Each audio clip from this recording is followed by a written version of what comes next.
الحمد لله رب العالمين نحمده ونستعينه ونستغفره ونستهديه ونعوذ بالله من شرور أنفسنا ومن سيئات أعمالنا إنه من يهده الله فلا مضل له ومن يضلل فلا هادي له أشهد أن لا إله إلا الله وحده لا شريك له وأشهد أن محمدا عبده ورسوله لا نبي بعده أما بعد. Kita ingin memberikan gambaran sedikit tentang haji. Mudah-mudahan semua yang ada di depan saya ini nanti bisa melaksanakan haji. Amin.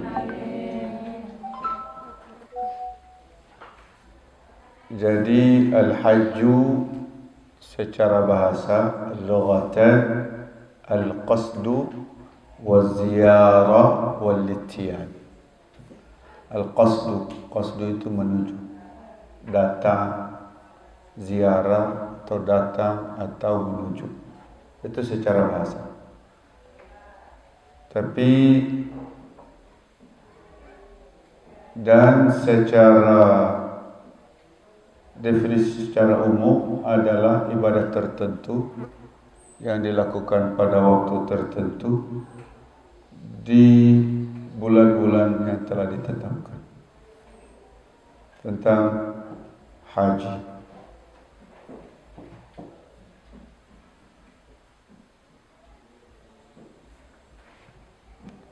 Dan secara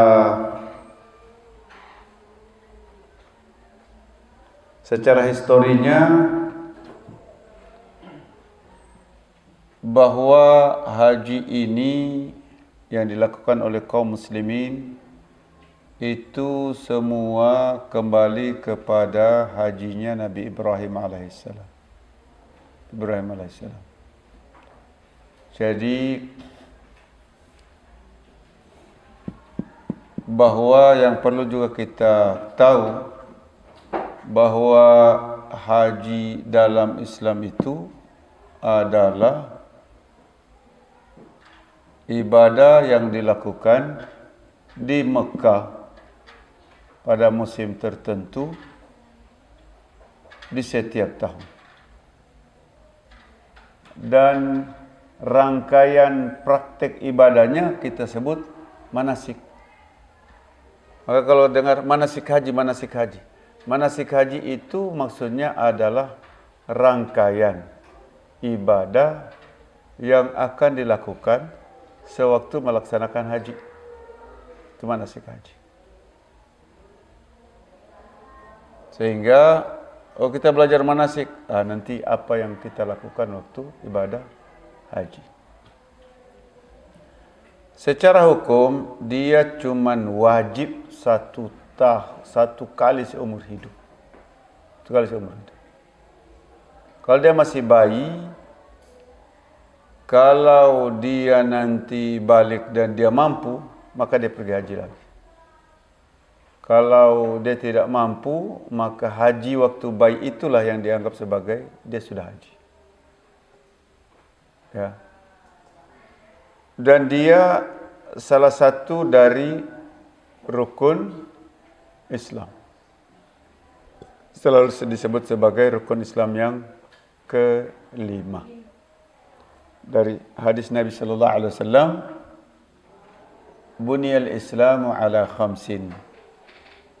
Fondasi Islam itu ada 5. Buniyal Islam ala khamsin, syahadati an la ilaha illallah wa anna Muhammadar Rasulullah. 1. Pertama syahadat. 2, iqamis salah, mendirikan salat. 3, itta'iz zakah, mengeluarkan zakat. 4, saumi Ramadan. 5, wa hajjul baiti liman istata'a ilaihi sabila. Hajjul bait, haji al-qasdu, datang ke Baitullah, liman terhadap siapa? Istata'a yang bisa. Sabila, ada jalan atau bisa jalan ke sana.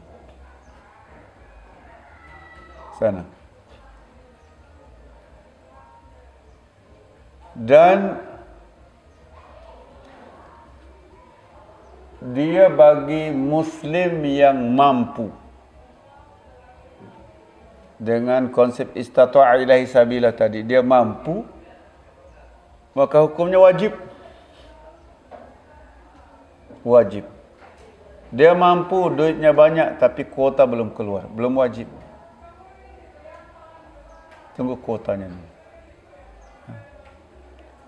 Kalau dia mampu bisa melakukan dengan model lain, maka dia tetap wajib bagi dia. Kalau dia mampu. Kalau tidak mampu, tidak wajib. Tidak wajib. Dan Allah Subhanahu wa taala memerintahkan melalui firman-Nya, kenapa haji itu dihukum wajib? Dalam firman Allah, wa'adzin fin nasi bil hajj ya'tuka rijala wa ala kulli dhamirin ya'tina min kulli fajjin 'amiq. Wa'adzin, adzin itu azankan. Azankan, umumkan. Wa'adzin fin nasi bil hajj, umumkan kepada semua orang untuk datang haji.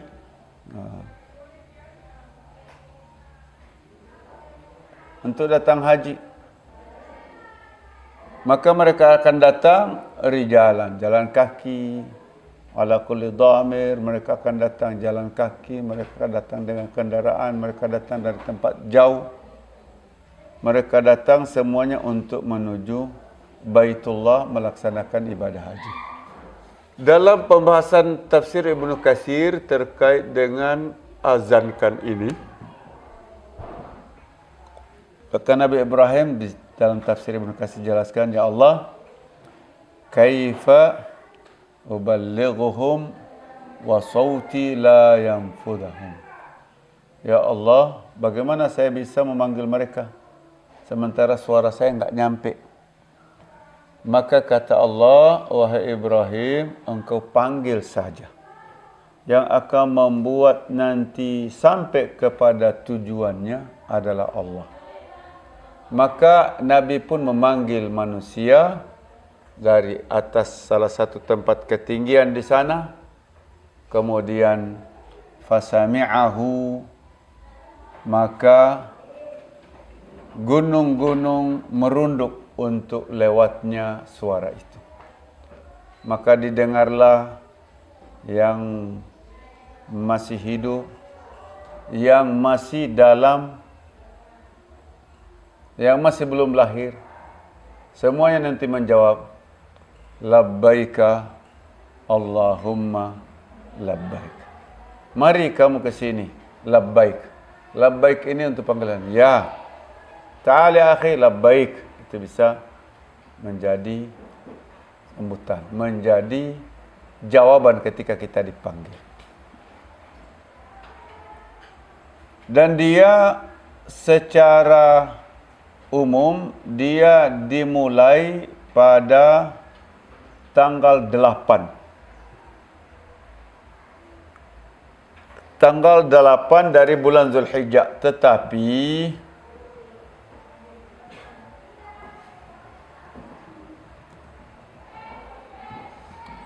sudah bisa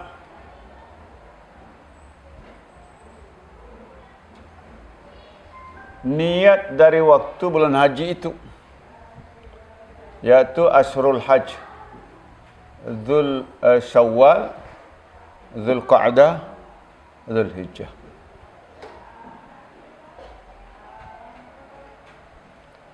Dimulai dengan ihram. Ihram itu maksudnya adalah an-niyah.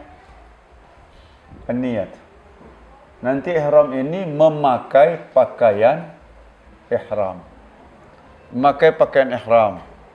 Nanti maksudnya ketika huwa ahrama bil hajj, dia ahrama bil hajj atau ahrama bil umrah, meniatkan haji atau meniatkan umrah. Tapi sebelumnya tentu dia pakai dulu baju ihram. Nanti kita jelaskan tentang baju ihram. Dia pakai pakaian ihram, kemudian dia pergi menuju Mekah untuk melakukan tawaf kudum. Tawaf selamat datang. Sampai di Ka'bah dulu, Mekah dulu dia buat tawaf selamat datang. Dia sudah pakai kain ihram. Kemudian ketika dia pakai kain ihram itu, tentu ketika dia menuju ke Mekah, dia harus memulai dari satu tempat. Dia tidak boleh lewat dari tempat itu. Kita panggil dengan namanya miqat.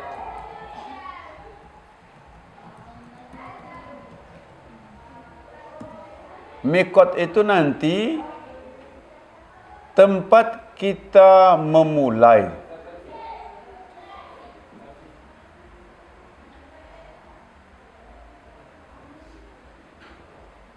Tempat kita start. Ibaratnya dia kan salah satu syaratnya ibadah itu kalau dalam solat misalnya dukhulul waqti, sudah masuk waktu. Sama juga tentunya dengan haji ini harus sudah masuk waktu.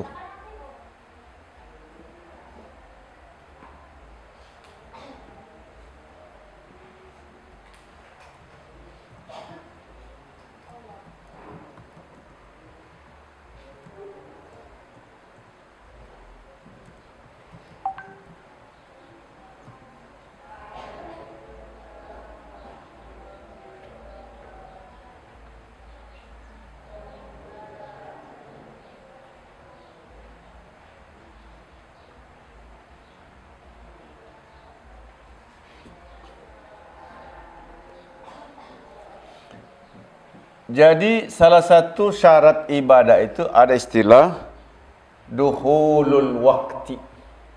Masuknya waktu. Dan di antaranya juga misalnya sucinya tempat. Salah satu rukun dari haji itu nanti ada namanya niat. Niat itulah yang kita panggil dengan ihram tadi.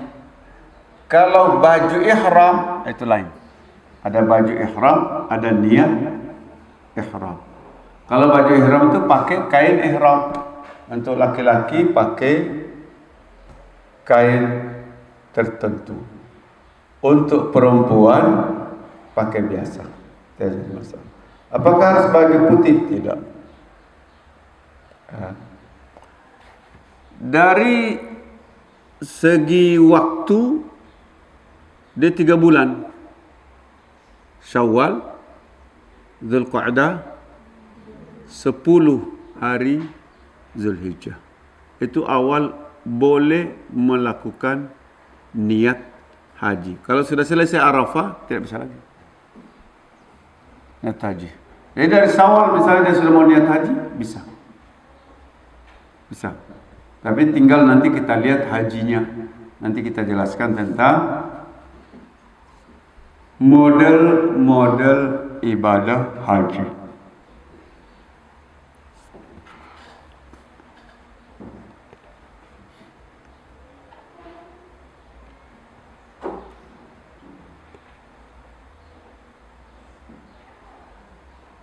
Ada istilahnya tadi miqat.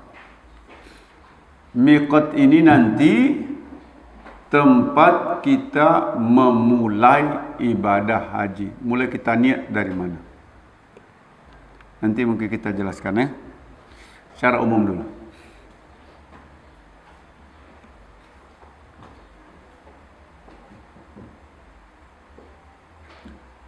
Jadi nanti tadi kalau secara singkatnya satu dia niat dari miqat.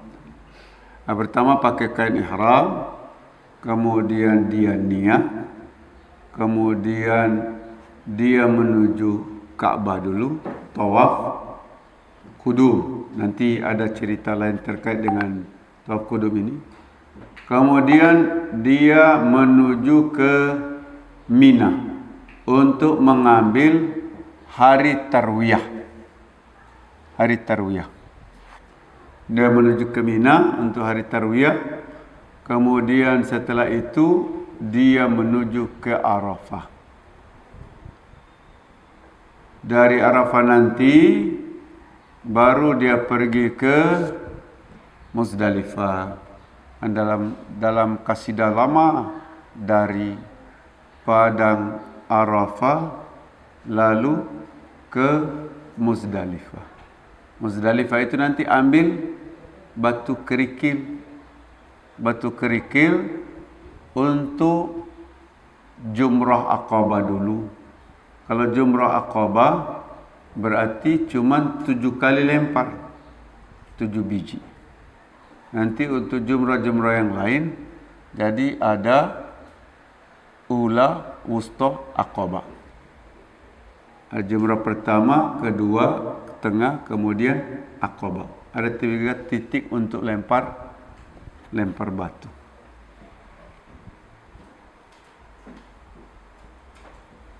Kemudian nanti jadi pertama pakai kain ihram, kemudian niat dari tempat, kemudian pergi ke Mekah, tawaf kudum, tawaf selamat datang di Mekah.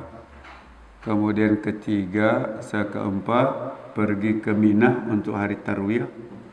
Kemudian aktivitas kelima pergi ke Arafah untuk wukuf di Arafah. Kemudian selanjutnya mabit di Muzdalifah. Bermalam di Muzdalifah ini, tunggu besok terbitnya matahari sambil mengambil batu untuk Jumrah Aqabah. Nanti setelah Jumrah Aqabah pergi ke Mekah, tawaf ifadah. Ada lagi tawaf ifadah namanya. Setelah tawaf ifadah itu kita panggil tahallul, potong rambut. Potong rambut ini ada 2 model. Ada model botak, ada model potong sedikit saja. Ada namanya al-muhalliqun, ada istilahnya al-muqassirun. Muhalliqun itu yang botak, muqassirun itu yang potong rambut saja. Itu rangkaiannya, ya. Dan sejarah panjangnya dulu ini haji ini dia memang kita kembalikan ke ceritanya Nabi Ibrahim. Ibrahim waktu perjalanan dari Irak kemudian mau ke Palestin, ketika dia singgah di Mesir, ditangkap oleh Raja Mesir. Dan Raja Mesir waktu itu dia punya prinsip bahwa semua orang yang lewat di kerajaannya, apalagi wanita cantik, maka wanita cantik itu harus menjadi istrinya raja.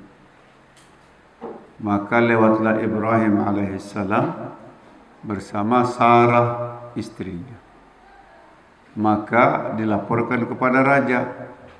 Ditahanlah 2 orang ini, dibawa kepada Raja Mesir.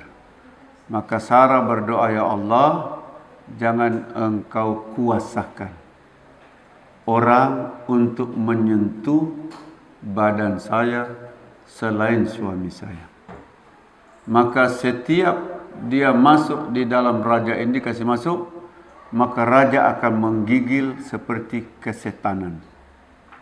Maka dia suruh keluarkan, suruh masuk lagi, keluarkan. Keluarkan ini setan ini dari tempat saya. Dikeluarkanlah Sarah. Sehingga konon di antara riwayat mengatakan bahwa raja ini memberi hadiah kepada Ibrahim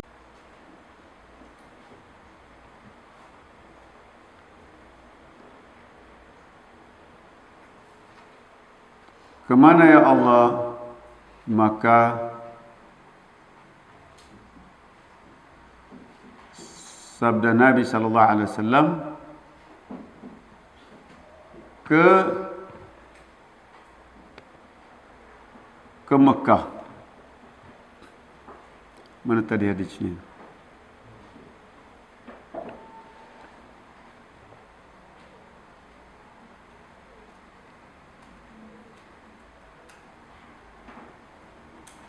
Di situ amni baiti wa amni, disitulah rumahku, disitulah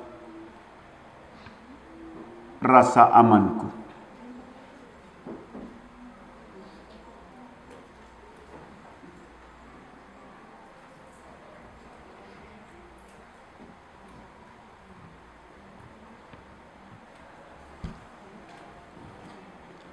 Maka berangkatlah Nabi Ibrahim alaihissalam. Berangkat Nabi Ibrahim alaihissalam membawa putranya dan istrinya Hajar. Jadi ketika Ibrahim bertanya,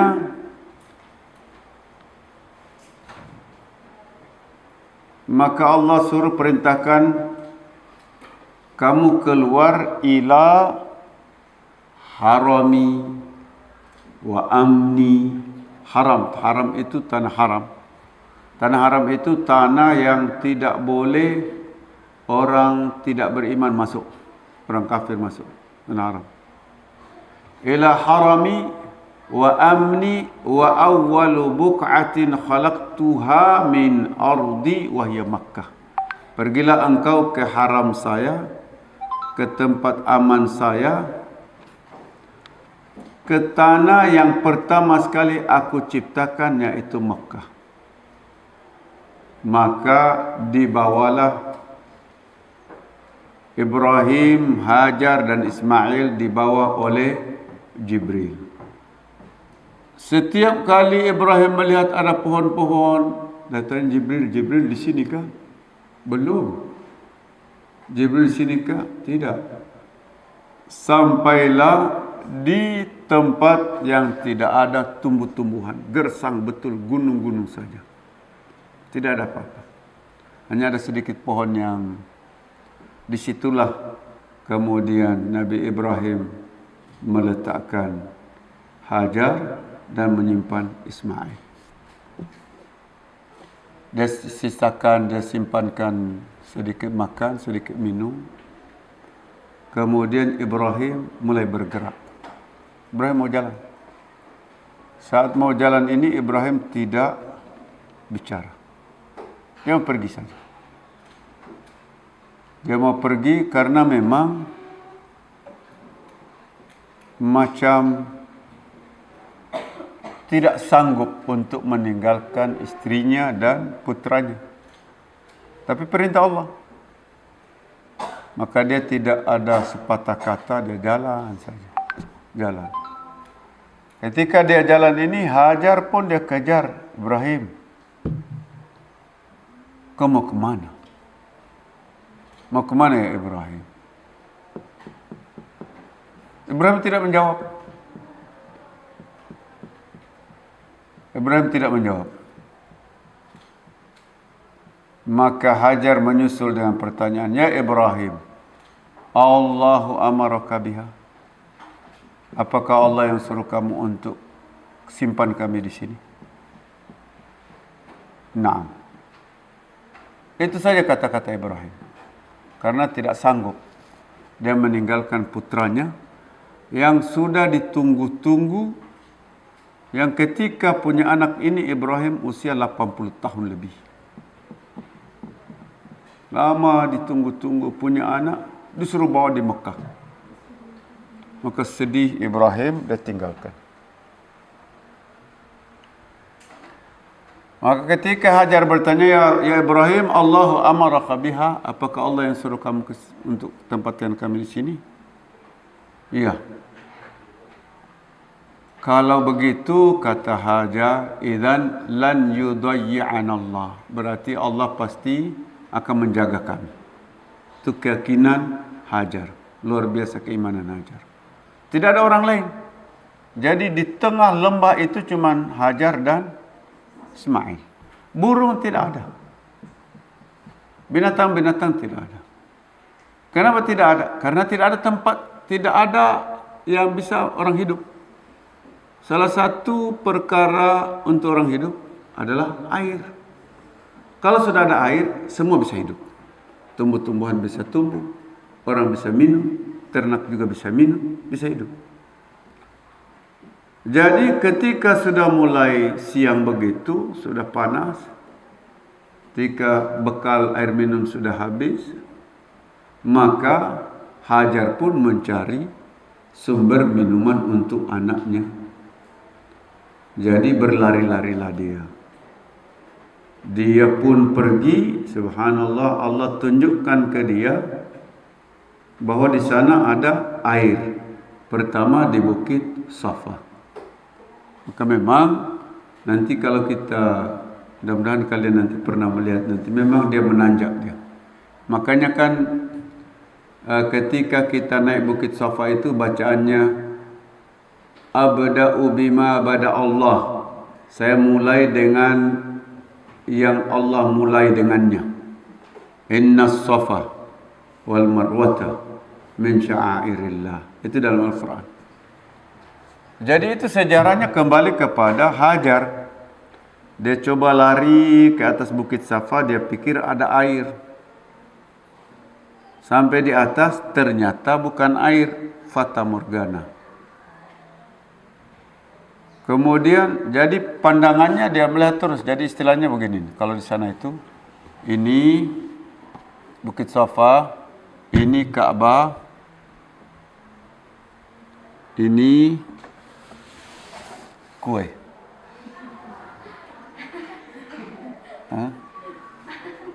Jadi dari sini larilah Hajar ke Safa. Dia pikir ada air karena panas luar biasa kalau di Mekah itu, panas luar biasa. Ternyata tidak ada. Dia lihat di sini, ada air di sana. Dia lari lagi ke sini. Ternyata tidak ada air. Dia lihat lagi di sana, ada air. Subhanallah. Kenapa misalnya Hajar tidak berpikir, saya sudah ke sana tadi, ternyata dia tipu saya, tidak ada air. Dia ulang lagi. Dia ulang lagi, dia ulang lagi, dia ulang lagi. Sampai 7 kali. Maka angka 7 bagi Allah adalah angka spesial. 7 hari, 7 langit, 7 bumi. Apalagi? Sab'at ayam fil haji. Banyak yang berkaitan dengan angka 7. Angka spesial, angka mujahid. Jam 7, tanggal 7, 2007. Jam 7, tanggal 7, bulan 7, 2007. Kau belajar baik-baik ya. Nanti saya telepon rektornya Ummul Qura, mudah-mudahan dia bisa masukkan kamu di sana. Angka 7, angka spesial. Jadi dia ulang-ulang nih, dia lari. Pertama dia naik ke sini. Dia lari ke kue ini. Dia buka, ternyata tidak ada isinya. Dia hitung 1 kali. Ternyata di sana ada kue. Dia lari lagi ke sini. Buka, ternyata tidak ada kuenya. Lari terus sampai, jadi dihitungnya 1, 2, 3, 4, 5, 6, 7. Sampai 7 kali. Itulah yang dilakukan oleh Hajar sampai 7 kali. Saat 7 kali ini dia melihat ada air muncul di dekat Ismail. Muncul dekat Ismail. Ada yang bilang bahwa Ismail itu memukul-mukulkan kakinya. Maka muncullah air oleh Hajar, zoom, zoom, zoom, zoom. Maka kata Rasulullah, rahimallahu umma Ismail. Semoga Allah sayang terhadap ayahnya, emaknya Ismail. Kalau bukan dia, maka Zam-Zam ini akan menjadi sungai yang bertebaran. Tapi dia kumpul, zoom, kumpul. Itulah dipanggil zoom, zoom, zoom, zoom. Air Zam-Zam. Dan air Zam-Zam itu air terbaik di dunia. Dan di tengah tempat yang tidak ada air, tapi airnya luar biasa banyaknya. Nanti sekali-sekali nanti lihat bagaimana, dari mana titik sumber air Zam-Zam. Ya, termasuk yang paling dahsyat itu, ini misalnya Ka'bah, ini nanti Hajarul Aswad, nanti garis lurus sini. Hajarul Aswad, di sini nanti sumur Zam-Zamnya. Jadi antara sumber dari sumur Zam-Zam itu di bawah itu di Hajar Aswad ini. Jadi ada 3 garis. Dibuat penelitian luar biasa. Berjuta-juta ton dikeluarkan, diminum berjuta-juta manusia, tidak pernah kering. Air Zam-Zam. Jadi inilah aktivitas yang dilakukan oleh Hajar ini kemudian menjadi salah satu rangkaian ibadah, namanya sa'i antara Bukit Safa dan Bukit Marwah. Ya, ini nanti kita lihat waktunya, kalau masih memungkinkan, saya masih betah, kalian juga masih betah. Ini Ustaz mengancamkah? Ustaz apa ini? Ya. Kata Imam Al-Ghazali, bagusnya belajar ilmu itu ketika kita mau melakukan. Orang, misalnya anak TK tidak usah diajar tentang sholat. Pas dia mau sholat, baru ajarkan tentang sholat. Kalau anak usia 5, 6, 7 tahun, biarkanlah dia pergi sholat saja. Dia pergi sholat, dia pergi. Untuk biar dia terbiasa. Tapi kapan diajarkan? Ketika dia sudah mukallaf. Ajarkan ibadah sholat itu begini, ibadah sholat itu begini. Ya. Lalu apa kelebihan bagi orang yang melaksanakan ibadah haji? Dalam hadis Rasulullah SAW, tabi'u bainal haji wal umrah. Sudah sampai lagi hamba Allah yang satu ini. Wow, welcome, sit down. Abi. Aduh, ada juragannya padahal. Hah? Kenapa? Oh, bunda pergi. Bunda pergi naik kapal. Naik kapal? Abi. Ada motornya di sana, ada motor bunda itu. Coba ke bunda, bawa dulu ke bunda. Bawa aku ini. Tidak ada. Bawa. Bunda ke bawah. Tidak ada di motornya di sana. Iya, tidak Ada motor bunda di sana. Tidak ada. Ada. Tidak. Ada. Bawa kue. Bawa makan di luar. Habis lagi ada acara ini sama abang-abang. Bawa keluar. Ajak.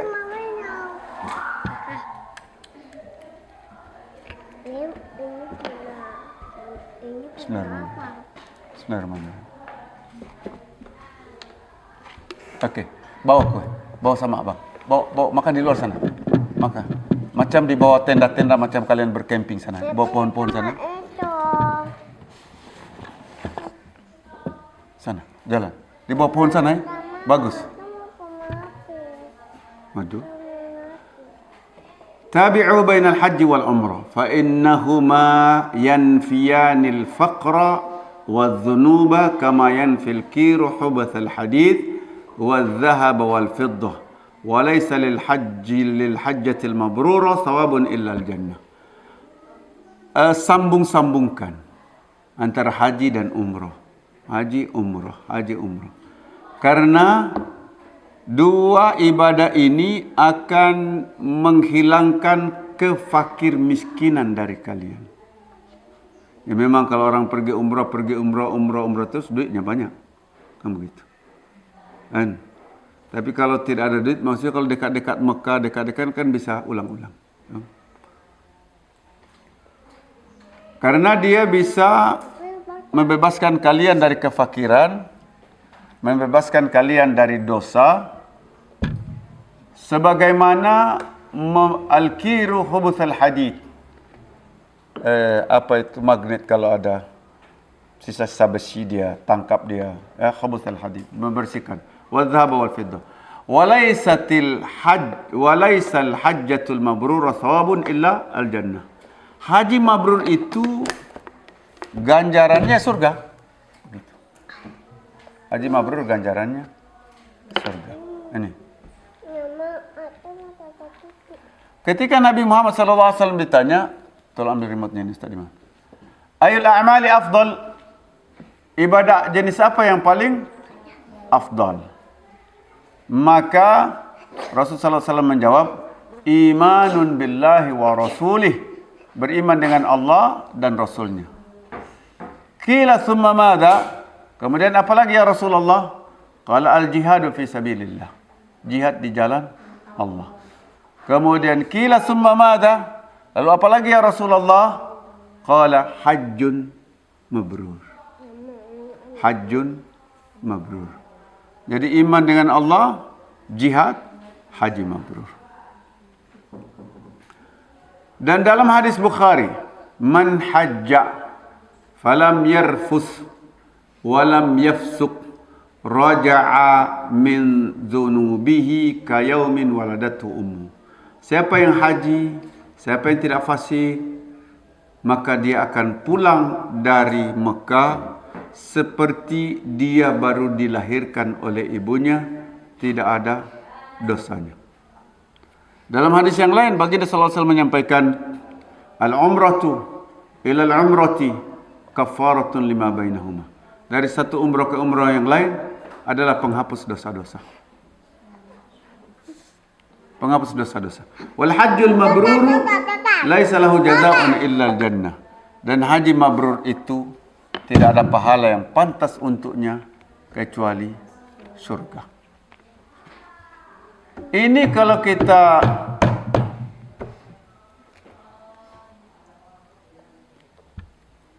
cerita-cerita, memang kalau cerita lebihnya apa, kelebihannya apa, tidak menarik. Dia kalau misalnya siapa yang pergi haji, dia dapat 1 miliar. Semua orang pergi haji. Siapa pergi haji, di sana dia akan ketemu istri yang paling cantik. Semua laki-laki pergi haji. Tapi karena surga tidak kelihatan, maka janji-janji surga ini tidak menarik. Dia akan membuat menarik kalau iman seseorang itu tinggi dan keinginannya untuk surga tinggi.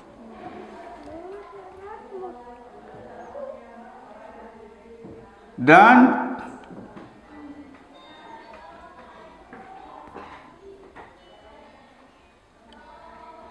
di dalam hadis Rasulullah SAW, khususnya untuk orang tua, orang-orang lemah, para wanita. Pernah Aisyah radhiyallahu anha bertanya, ya Rasulullah, naral jihad afdalul amal. Ya Rasul, jihad itu kan pahalanya besar, sebaik-baik amal ibadah. Afala nujahid? Kami ini tidak ikut perang. Boleh tidak kami juga ikut perang? Maka kata Rasulullah sallallahu alaihi wasallam,